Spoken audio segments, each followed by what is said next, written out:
नमस्कार दोस्तों, आइए सुनते हैं मुंशी प्रेमचंद के द्वारा लिखी कहानी स्वांग। राजपूत खानदान में पैदा हो जाने से ही कोई सूरमा नहीं हो जाता और न नाम के पीछे सिंह की दुम लगा लेने से ही बहादुरी आती है। गजेंद्र सिंह के पुरखे किस जमाने में राजपूत थे, इनमें संदेह की गुंजाइश नहीं, लेकिन इधर 3 पुश्तों से तो नाम के सिवा उनमें राजपूती के कोई लक्षण नहीं थे। गजेंद्र सिंह के दादा वकील थे और जीरे या बहस में कभी कभी राजपूती पर प्रदर्शन कर जाते थे। बाप ने कपड़े की दुकान खोलकर इस प्रदर्शन की गुंजाइश भी न रखी थी और गजेंद्र सिंह ने तो लुटिया ही डुबो दी। डील डोल में भी फर्क आता गया। भूपेंद्र सिंह का सीना लंबा चौड़ा था, नरेंद्र सिंह का पेट लंबा चौड़ा था, लेकिन गजेंद्र सिंह का कुछ भी लंबा चौड़ा नहीं था। वो हल्के फुल्के गोरे चिट्टे ऐनकबाज नाजुक बदन फैशनेबल बाबू थे। उन्हें पढ़ने लिखने से दिलचस्पी थी, मगर राजपूत कैसा ही हो, उसकी शादी तो राजपूत खानदान में ही होगी। गजेंद्र सिंह की शादी जिस खानदान में हुई थी, उस खानदान में राजपूती जोहर बिल्कुल फना न हुआ था। उनके ससुर पेंशन सूबेदार थे, साले शिकारी और कुश्तीबाज। शादी हुए 2 साल हो गए थे, लेकिन अभी तक एक बार भी ससुराल आना जाना नहीं हो सका था। इम्तिहानों से फुर्सत ही नहीं मिलती थी, लेकिन अब पढ़ाई खत्म हो चुकी थी, नौकरी की तलाश थी, इसलिए अब की होली के मौके पर ससुराल से बुलावा आया तो उनमें कोई हील हुज्जत ना की। सूबेदार की बड़े बड़े अफसरों से जान पहचान थी। फौजी अफसरों की हुक्म कितनी कद्र और कितनी इज्जत करते हैं, यह उसे खूब मालूम था। सूबेदार साहब की सिफारिश से कोई नायाब तहसीलदारी में नामजद हो जाए। इधर श्याम दुलारी से भी साल भर से मुलाकात नहीं हुई थी। एक निशाने से 2 शिकार हो रहे थे। नया रेशमी कोट बनवाया और होली के दिन पहले ससुराल जा पहुंचा।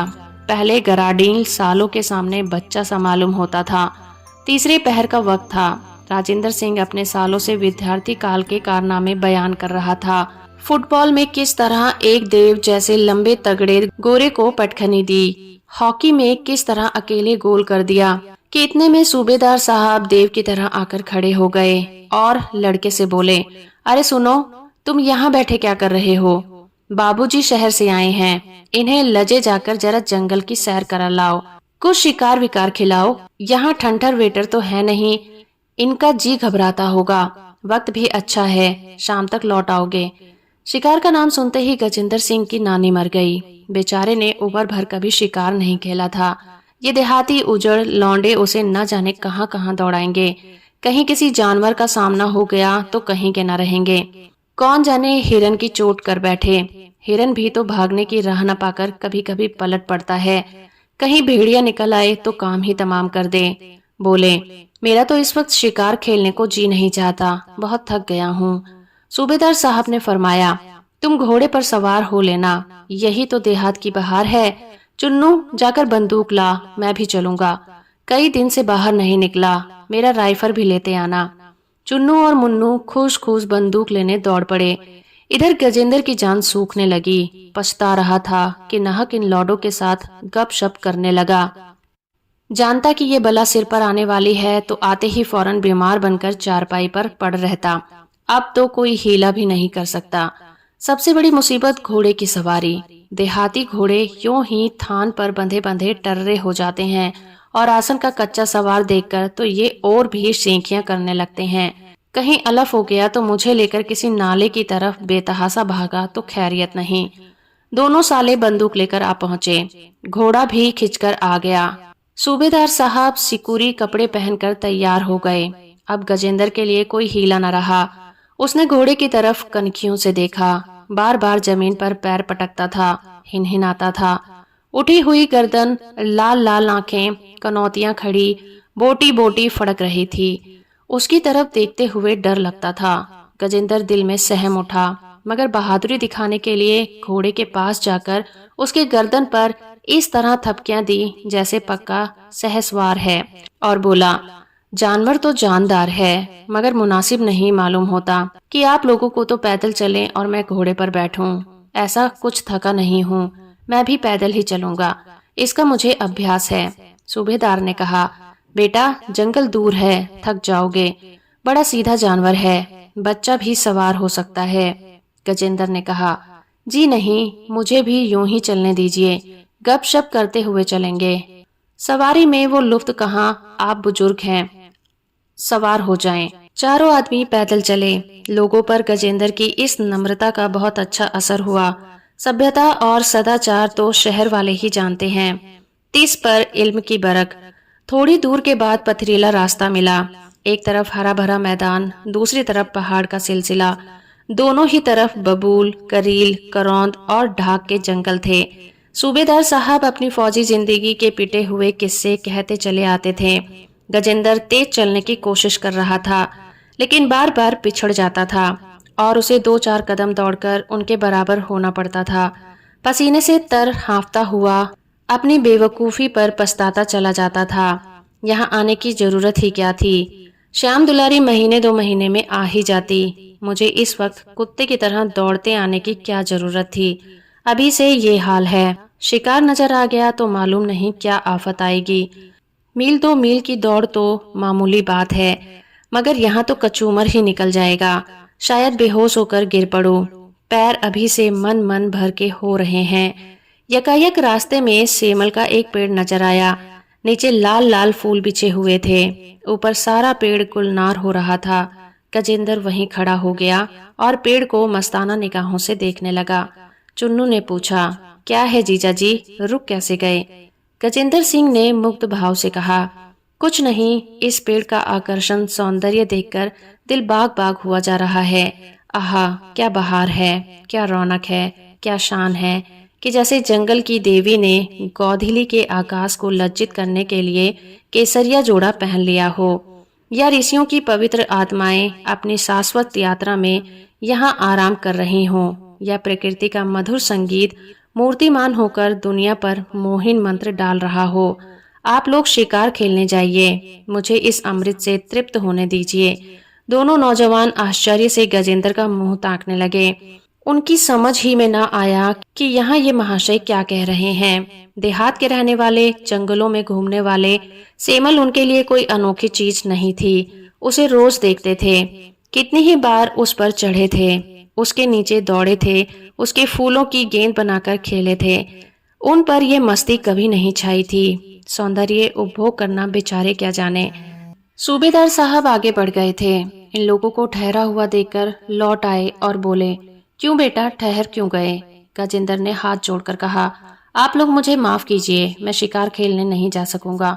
फूलों की ये बहार देखकर मुझ पर मस्ती सी छा गई है। मेरी आत्मा स्वर्ग के संगीत का मजा ले रही है। आह, ये मेरा ही दिल जो फूल बनकर चमक रहा है। मुझ में भी वही लाली है, वही सौंदर्य है, वही रस है। मेरे हृदय पर केवल अज्ञानता का पर्दा पड़ा हुआ है। किसका शिकार करें? जंगल में मासूम जानवरों का? हम ही तो जानवर हैं, हम ही तो चिड़िया हैं। ये हमारी ही कल्पनाओं का दर्पण है, जिनमें भौतिक संसार की झलक दिखाई पड़ रही है। क्या अपना ही खून करें? नहीं, आप लोग शिकार करने जाएं। मुझे इस मस्ती और बहार में डूबकर इसका आनंद उठाने दें। बल्कि मैं तो प्रार्थना करूंगा कि आप भी शिकार से दूर रहें। जिंदगी खुशियों का खजाना है, उसका खून नहीं कीजिए। प्रकृति के दृश्यों से अपने मानस चक्षुओं को तृप्त कर लीजिए। प्रकृति के एक एक कण में, एक एक फूल में, एक एक पत्ती में इसी आनंद की किरणों की चमक रही है। खून करके आनंद के इस अक्षय स्रोत को आप पवित्र मत कीजिए। इस दार्शनिक भाषण ने सभी को प्रभावित कर दिया। सूबेदार ने चुन्नू से धीमे से कहा, उम्र तो कुछ नहीं है, लेकिन कितना ज्ञान भरा हुआ है। चुन्नू ने भी अपनी श्रद्धा को व्यक्त किया। विद्या से ही आत्मा जाग जाती है, शिकार खेलना है बुरा। सूबेदार साहब ने ज्ञानियों की तरह कहा, हाँ बुरा तो है, चलो लौट चलें। जब हर एक चीज में उसी का प्रकाश है और शिकारी कौन, अब कभी शिकार नहीं खेलूंगा। फिर वो गजेंद्र से बोले, भैया, तुम्हारे उपदेश से हमारी आंखें खुल गईं। कसम खाते हैं अब कभी शिकार नहीं खेलेंगे। गजेंद्र पर मस्ती छाई हुई थी। उसी नशे की हालत में बोला, ईश्वर को लाख लाख धन्यवाद है कि उसने आप लोगों को यह सद्बुद्धि दी। मुझे खुद शिकार का कितना शौक था, बतला नहीं सकता। अनगिनत जंगली सुअर, हिरन, तेंदुए, नीलगाय, मगर मारे होंगे। एक बार चीते को मार डाला। मगर आज ज्ञान की मदिरा का ये नशा हुआ कि दुनिया का कहीं अस्तित्व ही नहीं रह गया। होली जलाने का मुहूर्त 9 बजे रात को था। 8 ही बजे से गांव में औरत मर्द बूढ़े बच्चे गाते बजाते कबीरे उड़ाते होली की तरफ चले आए। सूबेदार साहब भी बाल बच्चों के लिए मेहमान के साथ होली जलाने चले। गजेंद्र ने अभी तक किसी बड़े गांव की होली नहीं देखी थी। उसके शहर में तो हर मोहल्ले में लकड़ी के मोटे मोटे 2-4 जला दिए जाते थे जो कई कई दिन तक जलते रहते थे। यहाँ की होली एक लंबे चौड़े मैदान में किसी पहाड़ी की ऊंची चोटी की तरह आसमान से बातें कर रही थी। जो ही पंडित जी ने मंत्र पढ़कर नए साल का स्वागत किया, आतिशबाजी छूटने लगी। छोटे बड़े सभी पटाखे छछूंदरे हवाइयां छोड़ने लगे। गजेंद्र के सिर पर से कोई छछूंदर सनसनाती हुई निकल गई। हर एक पटाखे पर बेचारे 2-2 4-4 कदम पीछे हट जाते थे और दिल में इस उजड़ देहातियों को कोसता था, यह क्या बेहूदगी है। बारूद कहीं कपड़ों में लग जाए और कोई दुर्घटना हो जाए तो सारी शरारत निकल जाएगी। रोज ही तो ये वारदातें होती रहती हैं, मगर इन गवारों को क्या खबर। यहाँ दादा ने जो कुछ किया वही तो करेंगे, चाहे उनमें कुछ दुख हो या फिर ना हो। अचानक नजदीक से एक बम गोल के छूटने की गगनभेदी आवाज हुई कि जैसे बिजली कड़की हो। गजेंद्र सिंह चौंक कर कोई 2 फीट उछल गए। अपनी जिंदगी में वो शायद कभी इतना न कूदे थे। दिल धक धक करने लगा, गोया तोप के निशाने के सामने खड़े हों। फौरन दोनों कान उंगलियों से बंद कर दिए और 10 कदम और पीछे हट गए। चुन्नू ने कहा, जीजा जी आप क्या छोड़ेंगे, क्या लाऊं? मुन्नू बोला, हवाइयां छोड़िए जीजा जी, बहुत अच्छी है, आसमान में निकल जाती है। चुन्नू, हवाइयां बच्चे छोड़ते हैं कि ये छोड़ेंगे, आप बम गोला छोड़िए भाई साहब। गजेंद्र, भाई मुझे इन चीजों का शौक नहीं, मुझे तो ताज्जुब हो रहा है बूढ़े भी कितनी दिलचस्पी से आतिशबाजी छुड़ा रहे हैं। मुन्नू, 2-4 महतबियां तो जरूर छोड़िए। गजेंद्र तो महतबियां निरापद जान पड़ी। उसकी लाल हरी सुनहरी चमक के सामने उसके गोरे चेहरे और खूबसूरत बालों, रेशमी कुर्ते की मोहकता कितनी बढ़ गई थी। कोई खतरे की बात नहीं, मजे से हाथ में लिए खड़े हैं। गुल टप टप नीचे गिर रहा है और सबकी निगाह उन्हीं की तरफ लगी हुई है। उनकी दार्शनिक बुद्धि भी आत्म प्रदर्शन की लालसा से मुक्त ना थी। फौरन महताबी ले ली, उदासीनता की एक अजब शान के साथ। मगर पहली ही महताबी छोड़ना शुरू की थी कि दूसरा बम गोला छूटा। आसमान कांप उठा। गजेंद्र को ऐसा मालूम हुआ कि जैसे कान के पर्दे फट गए हैं, सिर पर कोई हथौड़ा गिर पड़ा है। महताबी हाथ से छूटकर गिर पड़ी और छाती धड़कने लगी। अभी इस धमाके से संभलने न पाए थे कि दूसरा धमाका हुआ, जैसे आसमान फट पड़ा हो, सारे वायुमंडल में कंपन सा छा गया हो। चिड़िया घोंसलों से निकलकर शोर मचाती हुई भागी। जानवर रस्सियां तुड़ा तुड़ा कर भागे और राजेंद्र भी सिर पर पांव रखकर भागने लगा।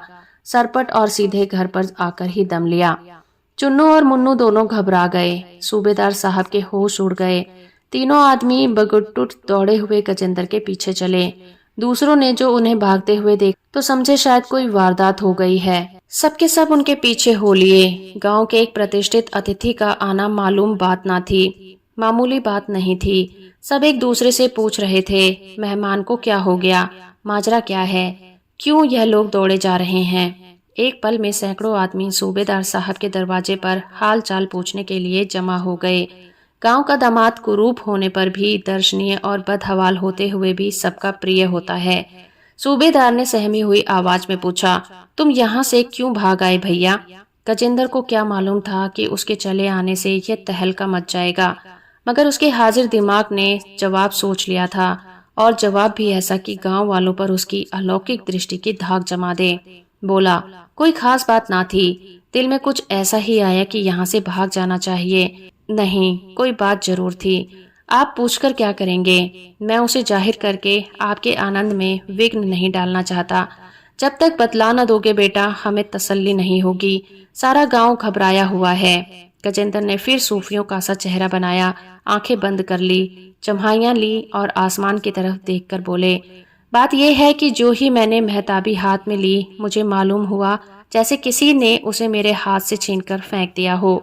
मैंने कभी आतिशबाजियां नहीं छोड़ी, हमेशा उनको बुरा भला कहता रहा। आज मैंने वह काम किया जो मेरी अंतरात्मा के खिलाफ था। बस गजब ही हो गया। मुझे ऐसा मालूम हुआ जैसे मेरी आत्मा मुझे धिक्कार रही है। शर्म से मेरी गर्दन झुक गई और मैं इसी हालत में वहां से भागा। अब आप लोग मुझे माफ करें, मैं आपके जश्न में शरीक नहीं हो सकूंगा। सूबेदार साहब ने इस तरह गर्दन हिलाई कि जैसे उनके सिवा वहां कोई इस अध्यात्म का रहस्य नहीं समझ सकता। उनकी आंखें कह रही थी, आती है तुम लोगों को समझ में ये बातें, तुम भला क्या समझोगे, हम भी कुछ ही समझते हैं। होली तो नियत समय जलाई गई थी, मगर आतिशबाजियां नदी में डाल दी गईं। शरीर लड़कों ने कुछ इसलिए छिपाकर रख ली, गजेंद्र चले गए तो मजे से छुड़ाएंगे। श्याम दुलारी ने एकांत में कहा, तुम तो वहां से खूब भागे। गजेंद्र अकड़ कर बोले, भागता क्यों, भागने की तो कोई बात ना थी, मेरी तो जान निकल गई थी कि ना मालूम क्या हो गया। तुम्हारे ही साथ मैं भी दौड़ी आई। टोकरी भर आतिशबाजी पानी में फेंक दी गई। यह तो रुपए को आग में फूंकना हुआ। होली में भी ना छोड़े तो कब छोड़े, त्योहार इसलिए तो आते हैं। त्योहार में गाओ बजाओ, अच्छी अच्छी चीजें पकाओ खाओ, खैरात करो या दोस्तों से मिलो, सबसे मोहब्बत से पेश आओ। बारूद उड़ने का नाम त्योहार नहीं होता। रात को 12 बज गए थे। किसी ने दरवाजे पर धक्का मारा। गजेंद्र ने चौंक कर पूछा, ये धक्का किसने मारा? श्यामा ने लापरवाही से कहा, बिल्ली होगी। कई आदमियों ने फट फट करने की आवाजें आईं। फिर कबाड़ को धक्का पड़ा। गजेंद्र को कपकपी छूट गई। लालटेन लेकर दराज से झांका तो चेहरे के रंग उड़ गए। 4-5 आदमी कुर्ते पहने, पगड़ियां बांधे, ताड़ियां लगाए, कंधे पर बंदूकें रखे, किवाड़ को तोड़ डालने की जबरदस्त कोशिश कर रहे थे। गजेंद्र कान लगाकर बातें सुनने लगा। दोनों सो गए हैं, किवाड़ तोड़ डालो, माल अलमारी में है। और मगर दोनों जाग गए तो औरत क्या कर सकती है, मर्द का चारपाई से बांध देंगे। सुनते हैं गजेंद्र सिंह कोई बड़ा पहलवान है। कैसा ही पहलवान हो, 4 हथियारबंद आदमियों के सामने क्या कर सकता है। गजेंद्र को काटो तो बदन में खून नहीं। श्याम दुलारी से बोले, ये डाकू मालूम होते हैं, अब क्या होगा।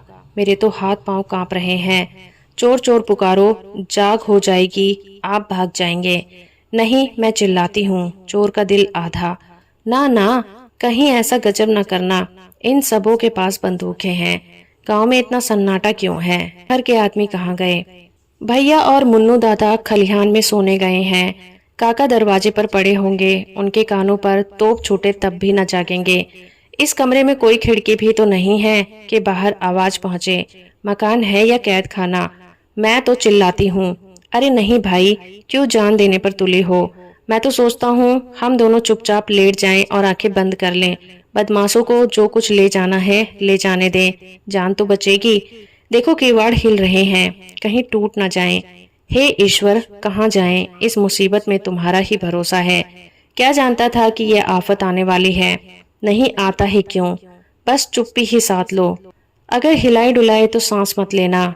मुझसे तो चुप्पी साध कर पड़ा ना रहा जाएगा। जेवर उतार कर रख क्यों नहीं देती? शैतान जेवर ही तो लेंगे।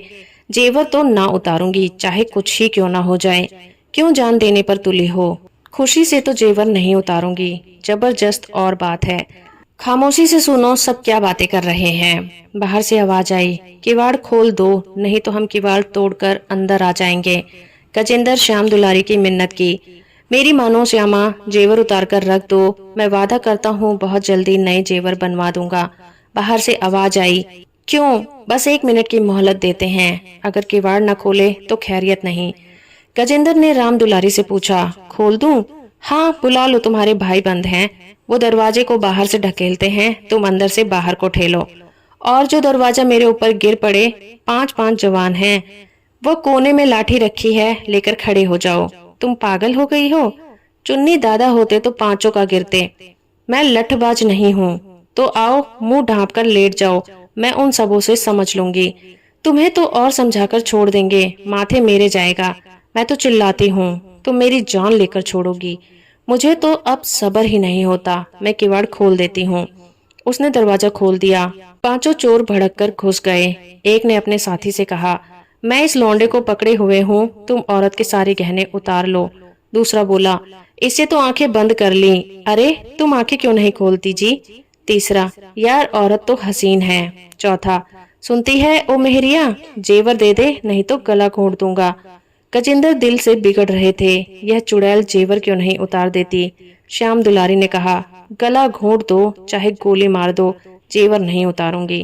पहला, इसे उठा ले चलो, ये यूं ना मानेगी, मंदिर खाली है। दूसरा, बस यही मुनासिब है, क्यों न छोकरी हमारे साथ चलेगी। श्याम दुलारी, तुम्हारे मुंह में कालिख लगा दूंगी। तीसरा, ना चलेगी तो इस लौंडे को ले जाकर बेच डालेंगे। श्यामा, एक एक के हथकड़ी लगवा दूंगा। चौथा, क्यों इतना बिगड़ती है महारानी, जरा हमारे साथ चली क्यों नहीं चलती। क्या हम इस लौंडे से भी गए गुजरे हैं। क्या रह जाएगा अगर हम तुझे जबरदस्ती उठा ले जाएंगे। यो सीधी तरह नहीं मानती हो, तुम जैसी हसीन औरत पर जुल्म करने को तो जी नहीं चाहता। पांचवा, या तो सारे जेवर उतार कर दे दो या फिर हमारे साथ चलो। राम दुलारी, काका आ जाएंगे तो एक एक की खाल उधेड़ देंगे। यह यूं न मानेगी, इस लौंडे को उठा ले चलो, अब आप ही पैरों पड़ेगी। दो आदमियों ने एक चादर में गजेंद्र के हाथ पांव बांधे। गजेंद्र मुर्दे की तरह पड़े हुए थे, सांस तक नहीं आती थी, दिल में झुंझला रहे थे। हाय कितनी बेवफा औरत है, जेवर नहीं देगी, चाहे ये सब मुझे जान से मार डालें। अच्छा जिंदा बचूंगा तो देखूंगा, बात तक तो पूछ नहीं। डाकुओं ने गजेंद्र को उठा लिया और लेकर आंगन में जा पहुंचे तो श्याम दुलारी दरवाजे खड़ी होकर बोली, इन्हें छोड़ दो तो मैं तुम्हारे साथ चलने को तैयार हूँ। पहला, पहले ही क्यों न राजी हो गई थी, चलेगी ना।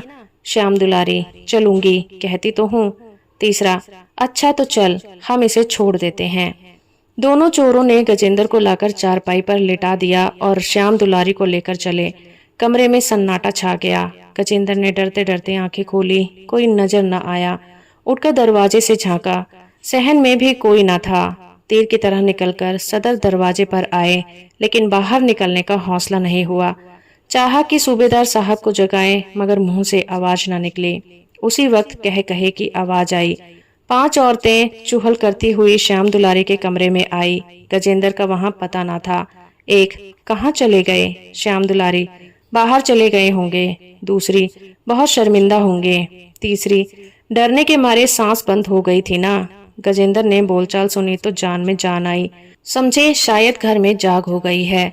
लपक कर कमरे के दरवाजे पर आए और बोले, जरा देखिए श्यामा कहाँ है, मेरी तो नींद ही न खुली, जल्द किसी को दौड़ाइए। यकायक उन्हीं औरत के बीच से श्यामा को खड़क हंसते हुए देखकर हैरत में आ गए। 5 सहेलियों ने हंसना और तालियां पीटना शुरू कर दिया। एक ने कहा, वाह जीजा जी, देख ली आपकी बहादुरी। श्याम दुलारी, तुम सब की सब शैतान हो। तीसरी, बीवी तो चारों के साथ चली गई और आपने सांस तक न ली। गजेंद्र समझ गए बड़ा धोखा खाया, मगर जबान के शेर फौरन बिगड़ी बात बना ली। बोले, तो क्या करता, तुम्हारा स्वांग बिगाड़ देता। मैं भी इस तमाशे का मजा ले रहा था। अगर सबों को पकड़कर मूछें उखाड़ लेता तो तुम कितनी शर्मिंदा होती। मैं इतना बेरहम नहीं हूँ। सब की सब गजेंद्र का मुंह देखती रह गई। तो दोस्तों, अभी आप सुन रहे थे मुंशी प्रेमचंद्र के द्वारा लिखी कहानी स्वांग। उम्मीद करती हूँ मेरा ये प्रयास और ये कहानी आपको अच्छी लगी होगी। वीडियो को लाइक और चैनल को सब्सक्राइब करना बिल्कुल मत भूलिएगा।